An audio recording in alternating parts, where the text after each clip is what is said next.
Galatians is written, as you know, at white heat. I mean, Paul is very agitated because he sees the whole thing, his first major missionary project, collapsing before his eyes as people submit to the implicit threat of violence and the communal discord because of the emergence of this new creation, this new family in what we call southern Turkey. And so he's arguing, he's reporting to the Galatians what he argued with Peter in Antioch, when the whole question is, who are you allowed to sit down and eat with? Is it Jews only? Are Gentiles allowed in? And if so, on what under what circumstances?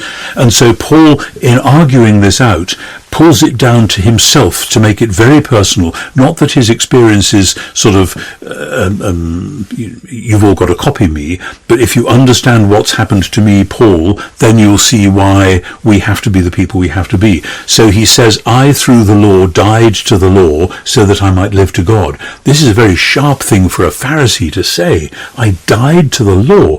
It means he came out from under the rule of the law in order to find a new life with God. That's an extraordinary thing. He explains, I have been crucified with the Messiah.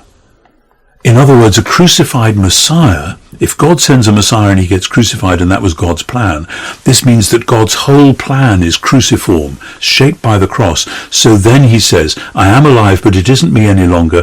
It's the Messiah who lives in me, and the life I do still live in the flesh. In other words, yes, I'm still a Jew, of course I am, but I am alive by the faithfulness of the Son of God. He was faithful to death. My faithfulness answers that. And then the marvelous line, he loved me and gave himself for me. Paul often does this. He has the general theological statement, and then he makes it much more vivid and personal. And he loved me and gave himself for me. In other words, I cannot turn around and say, I'm just going to carry on and do things my own way, so that we've got a Jewish table over there and a Gentile table over there. He loved me and gave himself for me. I am identified as a Messiah person, and guess what?